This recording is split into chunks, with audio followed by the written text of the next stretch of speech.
Come on, please, okay, please.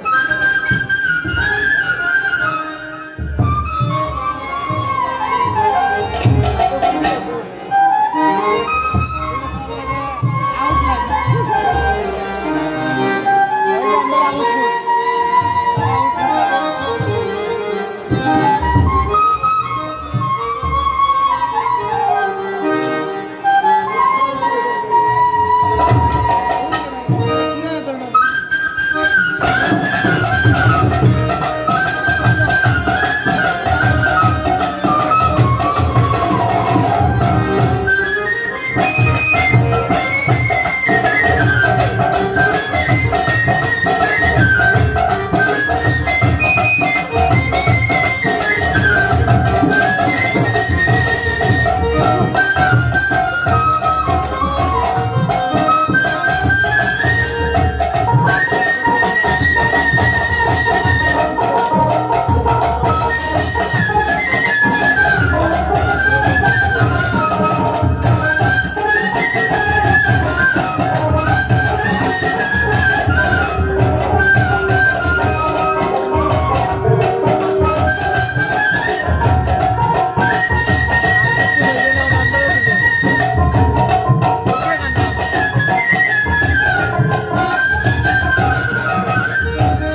আমরা প্রথমেই ব্রহ্মের কাছে চলে যাব। আমরা এই ধর্মের মানুষ যারা জানি প্রতিটা ঘন্টির উপরে একটা শব্দ থাকে, একটা কর, যেটা ওম। ওম হচ্ছে পরম ব্রহ্ম। আজ আমি আরেকজন ত্রিকালদর্শীকে স্মরণ করছি, যিনি সমস্ত মানুষকে লক্ষ্য করে বলছে, তোমরা যখনই বিপদে পড়ো, এখন রণে যাও, বনে যাও, জঙ্গলে যাও, জলে যাও, বিপদে পড়া মাত্র আমাকে স্মরণ করিবে, আমি সকল বিপদ হতে রক্ষা করিব। তিনি কে? লোকনাথ বাবা। ওই কথাটা কোন জায়গায় দাঁড়িয়ে বলেছিলেন? এটা তো ওই দেহ না। যেদিন তিনি ওই কথাটা বলেন, সেদিন আমরা পরম ব্রহ্মকে যখন স্মরণ করি, ওম সেই পরম ব্রহ্মের সাথে যুক্ত হয়ে তিনি সেই কথা বলেছেন। সেই শক্তি গৌর হরিবাদ। চলুন আমরা সেই জায়গায় চলে যাই।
ওম পরম ব্রহ্ম পতিত পাবন হরি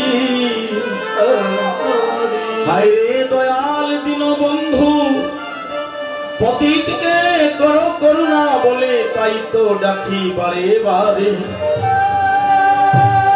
করো হে করুণা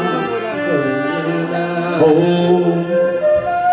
ওম নমো ভগবতে বাসুদেবায় ওম নমো ভগবতে বাসুদেবায়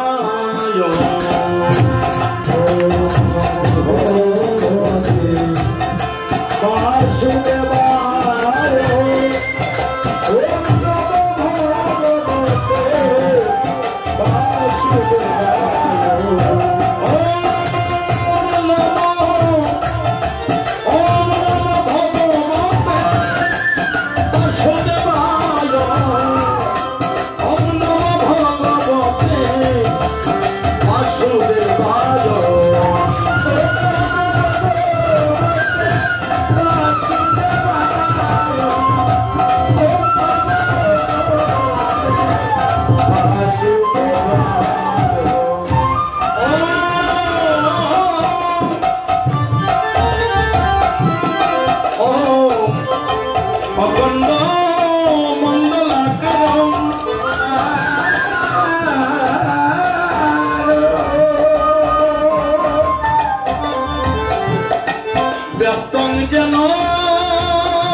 জ্ঞানঞ্জন সলা কয়া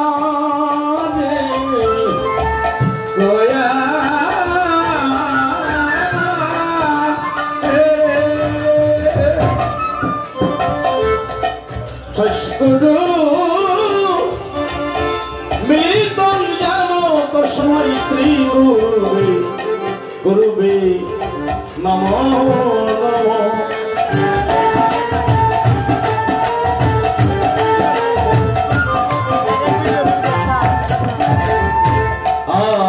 দয়াল পতিত পাবন হরি দয়াল গুরু গো আমার দয়াল রে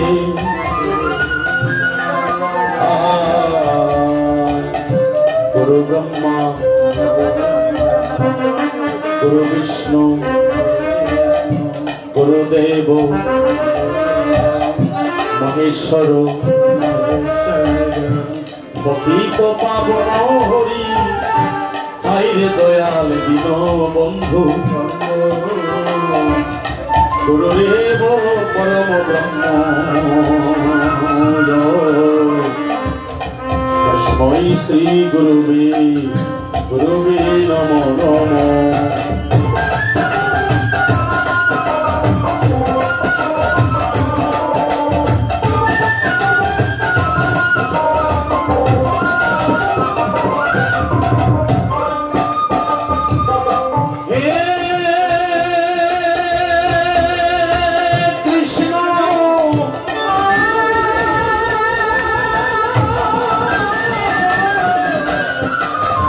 Oh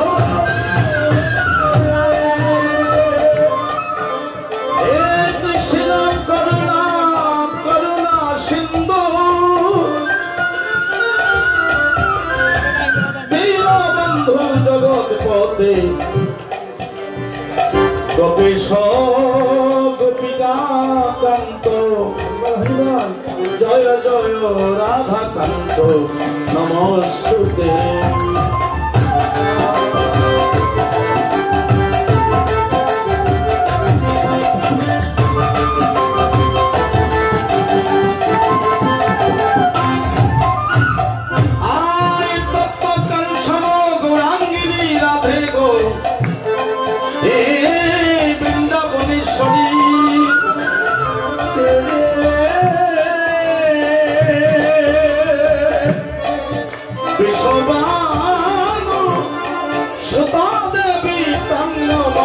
শ্রী প্রামী হরি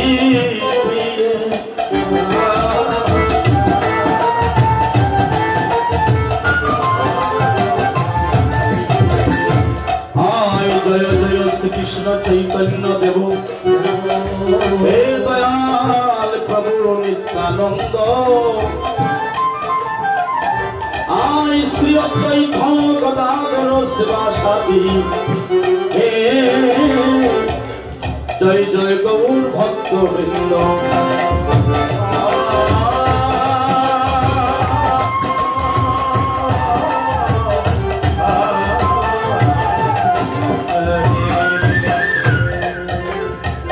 আহা প্রভু সনাতন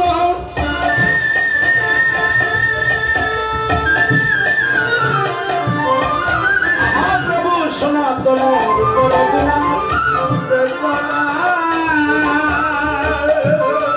শ্রীজীব গোপাল ভট্ট জয় জয় দয়াল প্রভু লোকনাথ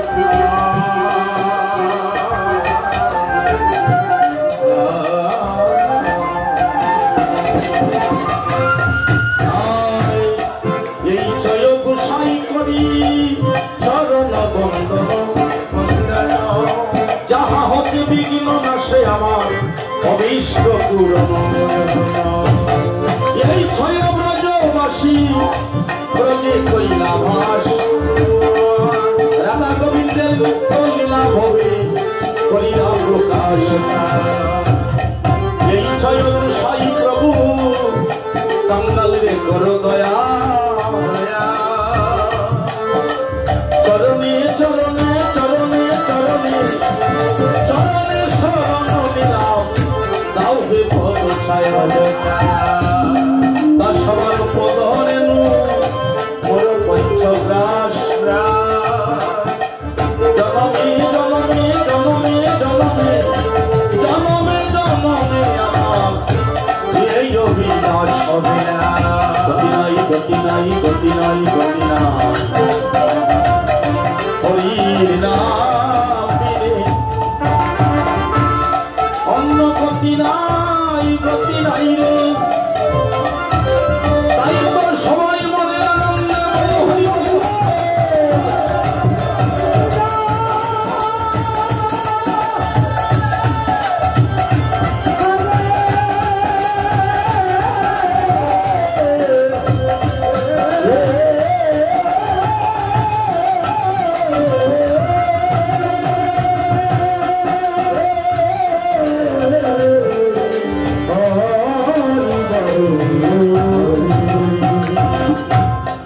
আনন্দে বল হরি ভজ বৃন্দাবন শ্রী গুরু বৈষ্ণব পদে বজাইয়া মন শ্রী গুরু বৈষ্ণব পাথ পত্র করিয়া নাম সংকীর্তন আগে দয়াল নরোত্তম দাস আই জয় গণেশী জয় গণেশী জয় গণেশী দেবা মাতা জাতি পার্বতী আমার পিতা মহাদেবা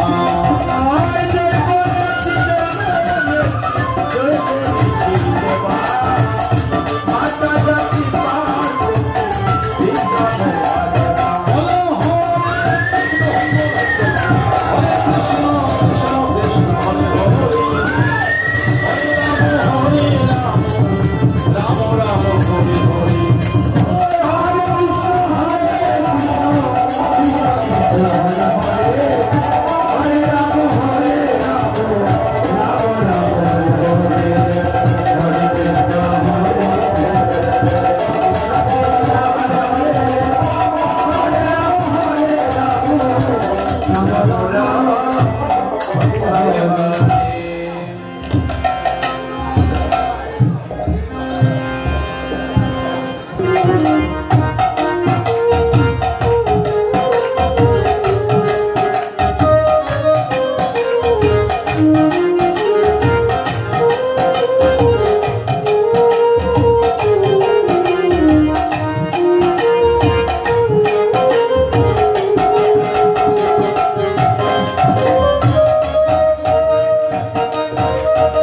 উপস্থিত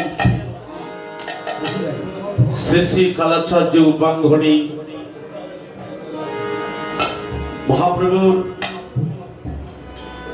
অশেষ করুণায় সমস্ত মানবের তরে প্রতি বৎসরের ন্যায় রাধা গোবিন্দের লীলা সংকীর্তনী অন্ধকার পূর্ণিমা রাতে,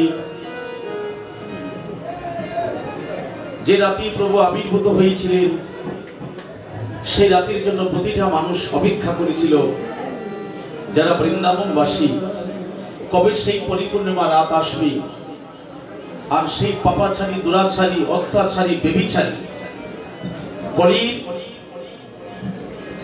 সেই ভদ্রজীবীকে পরিত্রাণ করার জন্য ধরাধামী আমার গোলকের হরি আবির্ভূত হবেন। সেই রাত আজ আমরা পেয়েছি। আমি উপস্থিত যারা অভিসারী আমাদের ভক্তিমতী মায়েরা, আমি সকল ভক্তিমতী মায়েদের সেবার প্রতি আমার ভক্তিপূর্ণ প্রণাম জানাই। উপস্থিত নবীন প্রবীণ সাধুগুরু বৈষ্ণব যে যেখানে যে অবস্থান করছেন, প্রত্যেকের সেবার প্রতি আমার ভক্তিপূর্ণ প্রণাম জানাই। আপনারা সাদরে গ্রহণ করবেন। মানুষকে প্রণাম দিলে সেই প্রণাম মানব কুলে মনরে তুমি এসে কি করিলে। হস্তপদ বন্ধন ছিল মায়ের ওই উদরে, কে করলো আমার বন্ধন মোচন, কে আনলো সংসারে।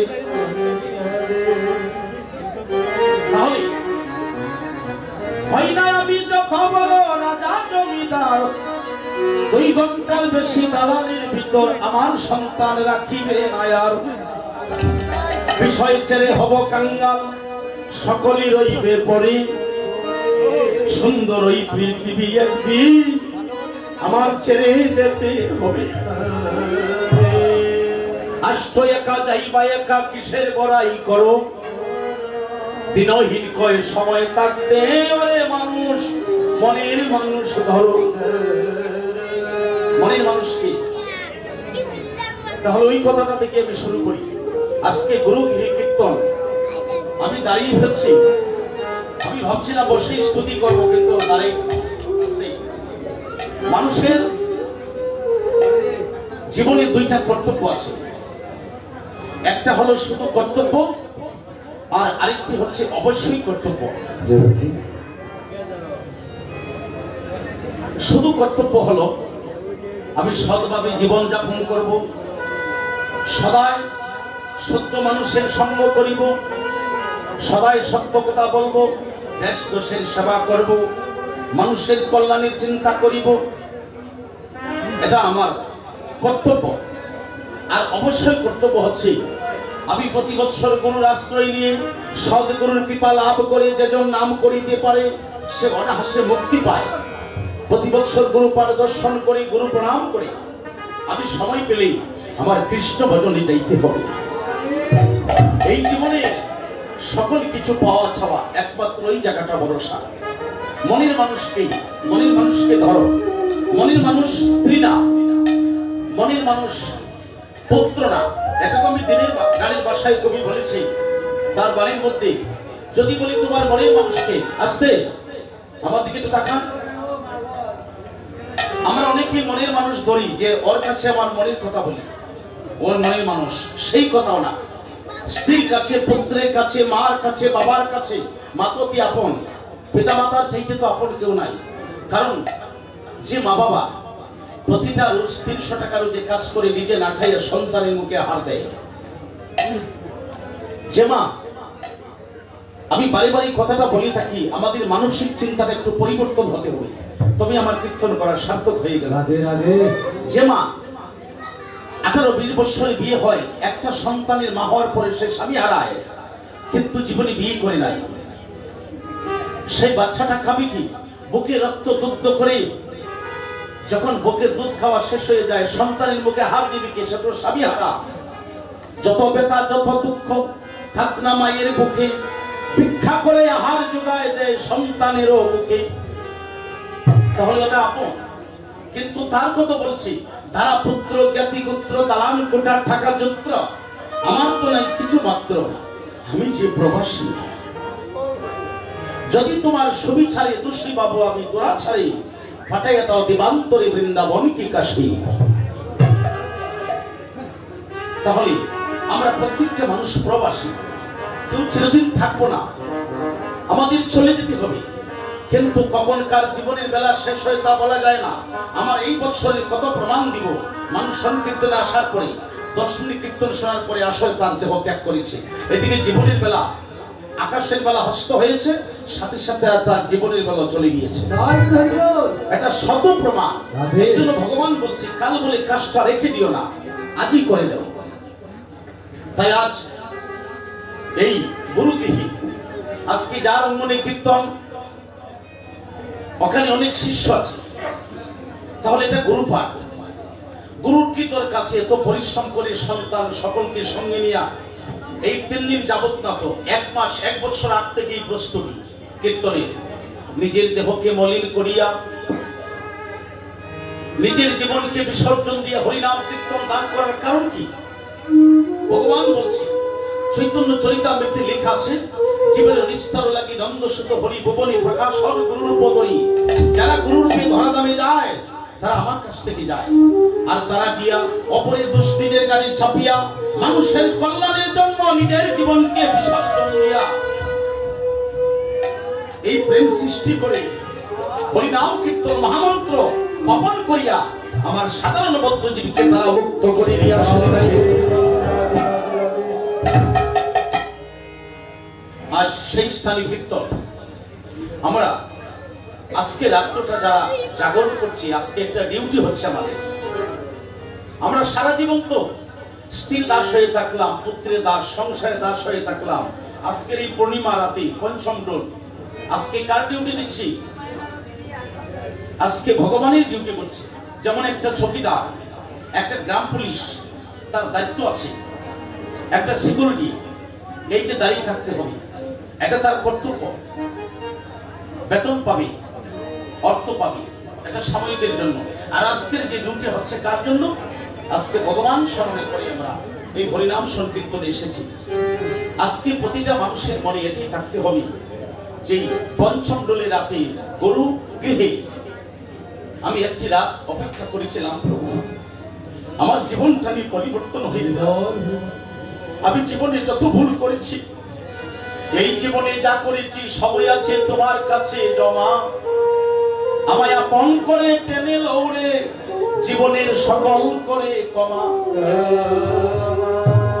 পরার মন জোগাতে আমি ফেলেছি কত চোখের জল, হিসাবে মিলাইয়া দেখি সকলই বিফল। পরার মন কেউ কারণ নয়, তাদের জন্য জীবনে কত চোখের জল দিলাম, কিন্তু হিসাবে মিলিয়ে দেখি সব বিফল। সেই জল দিতাম যদি গুরুর শ্রীচরণ তলে, হয়তো ধন্য হইতো আমার মানব জনম। কিন্তু দিলাম না, শুধু আমার করে গেলাম। এই জন্য কথা না বলি আমার চুপ করে বসে থাকুন সবাই। আমি সকলকে প্রণাম করছি। এই যে ও মাইজি একটু আসতে পরে পরে ঠেলতেছে, তাহলে বাবা তোমরা একটু সামনে আসো, কেউ জায়গা ঠেলাঠেলি করুন। আর বসাবসি মানে এটার একটা গুণ আছে।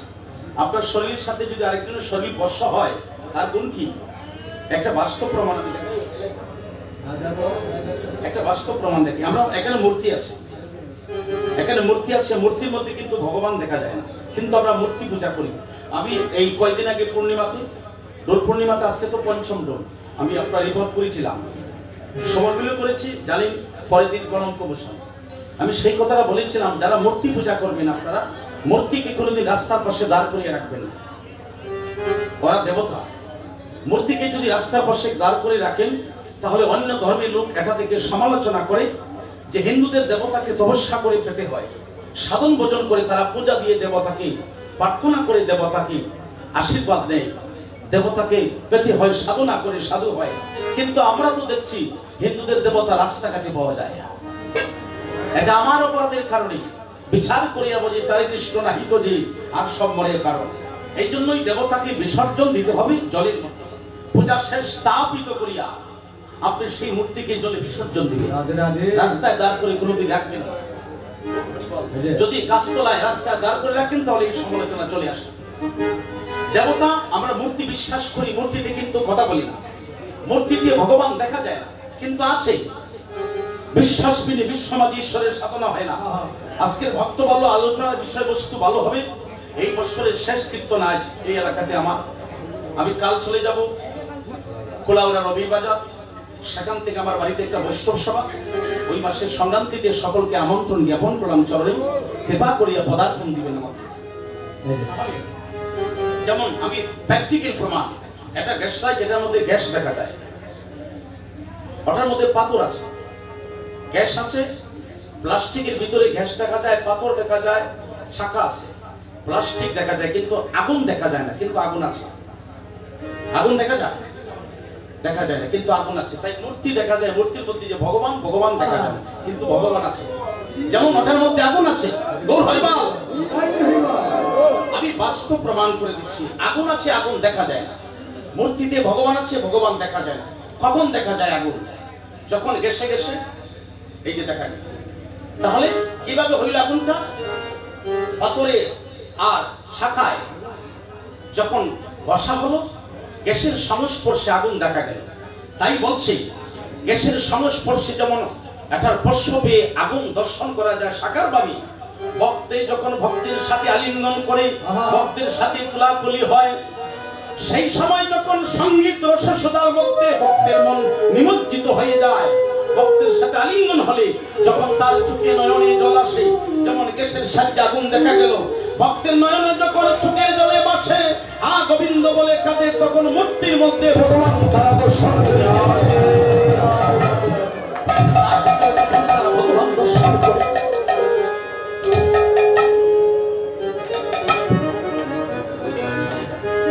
কিন্তু আমি পাই না কেন? আমি কেন পাই না? আমি কেন দেখতে পারি না? আমি তো মানুষ, কেন পাই না? ওই জায়গাটা বিশ্বাস রাখতে হবে, এই জন্যই পাই না। আমার এখান থেকে উঠে গেলে আবার সংসারে আবদ্ধ হয়ে যায়, আবার কিতাব জ্বালায় জর্জরিত হয়ে যায়। টাকা পয়সা আছে, বাড়িতে 5 তলা বিল্ডিং আছে, সামনে 5 গাড়ি আছে, কিন্তু শান্তি নাই। একটা ঔষধ না খাইলে ঘুমই ধরে না, ট্যাবলেট একটা খাইতে হয়। কেন? তোমার ব্যাংকে টাকা বাড়তেছে, ছেলে চাকরিজীবী, বাড়িতে 5 তলা বিল্ডিং, এসি লাগাই, সামনে গাড়ি আছে, কিন্তু ঔষধ না খাইলে ঘুমই ধরে না। আরো প্রমাণ, বাড়িতে প্রায় 1 লাখ টাকা দামের পালং, 1.5 হাত গাড়ি জাজিম, কিন্তু শান্তি নাই। কেন? এগুলা কেন হয়? নইলে মোর দশাকে আমার এমন হয়, আমি ওই চরণে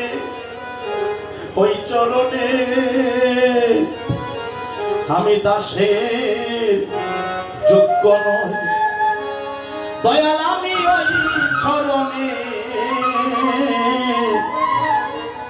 ওই চরণে দাসের যোগ্য নয়। কারণ যত সময় হরিনাম সংকীর্তনে থাকে, প্রেম 2 প্রকার আছে। প্রেম 2 প্রকার হয়, একটা কাঁচা প্রেম আর একটা পাকা প্রেম। কথা শুনেন গো মা, কথা শুনেন। হরিবল, গল্প সারা জীবন করবো বাবা, কথা বললে অপরাধ হয়। একটু চুপ করে তাকিয়ে সবাই আমাকে একটু সুযোগ দিন, আমি শুরুটা করিনি। এই অবস্থা কেন? আমি ওই চরণে দাসের যোগ্য নই।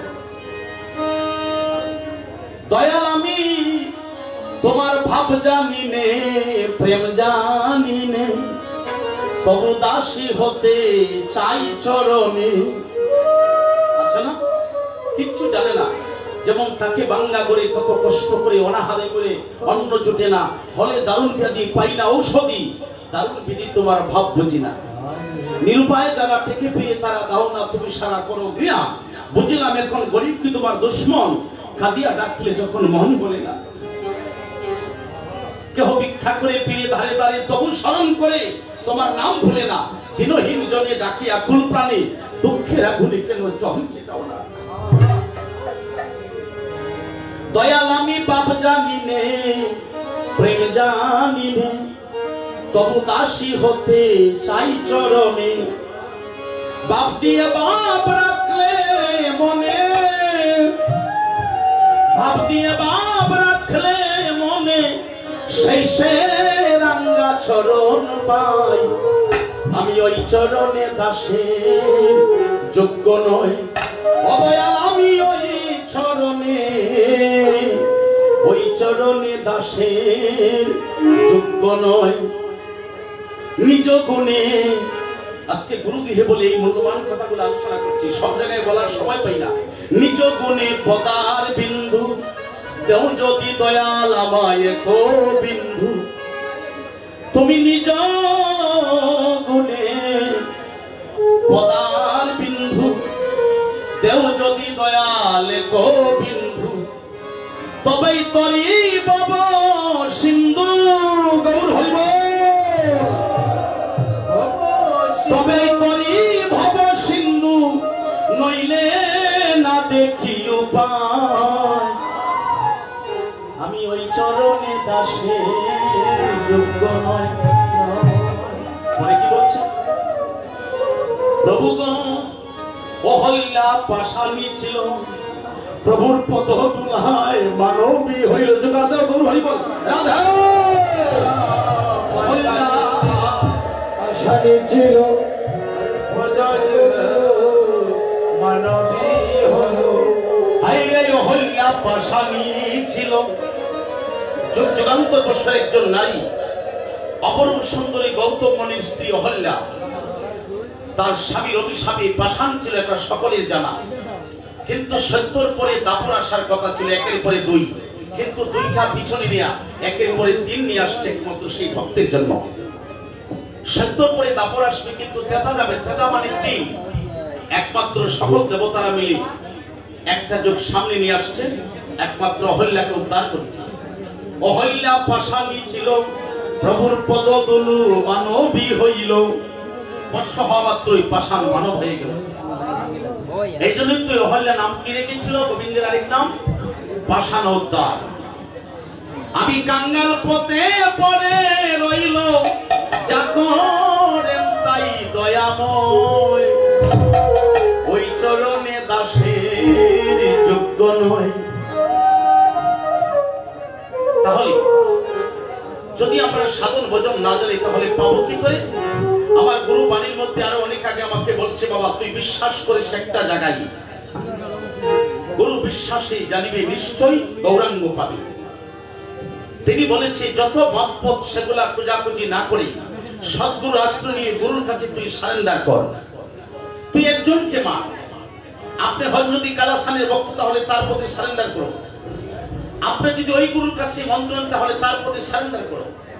আপনি রাম ভক্ত হলে রামের প্রতি সারেন্ডার করো। আপনি একজনকে মানতে হবে, তাহলে জীবনে বিপদ আছে। আর বিপদ যতদিন জীবন বেঁচে আছে ততদিন বিপদ আছে। মনে করবেন না যে আমার ওই বিপদ শেষ, মামলাটা শেষ করে দিছি আর জীবনে যাব না। যতদিন জীবন জীবিত থাকবে ততদিন বিপদ থাকবে। সেই বিপদের কাণ্ডের হচ্ছে এক জায়গায় মানা। আপনি যাকে মানুন তার প্রতি সারেন্ডার করুন। জীবনে ভয় নাই, একমাত্র আমাকে ভয় করে, কারণ কেউ তো চিরদিন থাকবো না। আজকে আমি যখন আসলাম এই গুরু